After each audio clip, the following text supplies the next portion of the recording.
American universities మీద Donald Trump పెత్తనం బాగా ఎక్కువైపోయింది. రీసెంట్గా అమెరికాలో ఓల్డెస్ట్ యూనివర్సిటీ హార్వర్డ్ యూనివర్సిటీకి సంబంధించి $2.2 బిలియన్ ఫండ్ని ఫ్రీ చేసింది అమెరికాలో ఫెడరల్ గవర్నమెంట్. ఈ ఫెడరల్ ఫండింగ్ ఎందుకు ఫ్రీ చేసింది తెలుసా? ట్రంప్ డిమాండ్స్ హార్వర్డ్ యూనివర్సిటీ వినట్లేదంట. ట్రంప్ ఏం డిమాండ్ చేస్తున్నాడు? హార్వర్డ్ యూనివర్సిటీలో స్టూడెంట్స్ క్లబ్స్, ఏదైతే ఈ స్టూడెంట్ ఫ్రీడమ్స్, స్టూడెంట్ క్లబ్స్ ఇలాంటివి ఉంటాయో, స్టూడెంట్ ప్రొటెస్ట్లు, వాటన్నిటి మీద ట్రంప్ గవర్నమెంట్కి కంట్రోల్ కావాలంట. దీనికి హార్వర్డ్ యూనివర్సిటీ నేను నీ మాట ఎన్నో అని చెప్పేసింది. ఇలా చెప్పటం అంటే మా university freedoms, education freedoms, intellectual freedoms మీద నువ్వు రావద్దని చెప్పి డొనాల్డ్ ట్రంప్కి గట్టిగా చెప్పింది. ఇది మా అకాడమిక్ ఫ్రీడమ్ కిందకు వస్తే మేము స్టూడెంట్స్ యొక్క ఇంటలెక్చువల్ ఎంక్వైరీ కానీ, రిగరస్ డిబేట్ని కానీ, మ్యూచువల్ రెస్పెక్ట్ని కానీ ప్రమోట్ చేస్తాం. ఈ టైంలో నువ్వెవరు అసలు మా ఫ్రీడంలోకి రావడానికి అని చెప్పి హార్వర్డ్ యూనివర్సిటీ క్వశ్చన్ చేస్తుంది. హార్వర్డ్ యూనివర్సిటీ ప్రెసిడెంట్ అలాన్ గ్యాబర్ ఒక మాట చెప్పారు.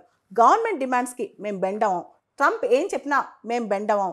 మా అడ్మిషన్ పాలసీస్లో గవర్నమెంట్ ఎవరు డిక్టేట్ చేయడానికి, యూనివర్సిటీకి తన సొంత అటానమీ ఉంటుందని చెప్పి వాళ్ళు చెప్పారు. దీనికి సంబంధించి అమెరికా ఫార్మర్ ప్రెసిడెంట్, మాజీ ప్రెసిడెంట్ బారక్ హుసేన్ ఒబామా చాలా పొగిడారు హార్వర్డ్ యూనివర్సిటీని. హార్వర్డ్ ఒక ఎగ్జాంపుల్ సెట్ చేసిందని, university freedom, education institutions freedom విషయంలో గవర్నమెంట్ అడ్డు రాకూడదని చెప్పి హార్వర్డ్ యూనివర్సిటీ ప్రూవ్ చేసింది. $2.2 బిలియన్ ఫండ్ ఆపేసిన హార్వర్డ్ యూనివర్సిటీ కొంత కూడా కదలలేదని చెప్పి బారక్ హుసేన్ ఒబామా హార్వర్డ్ని పొగిడారనమాట.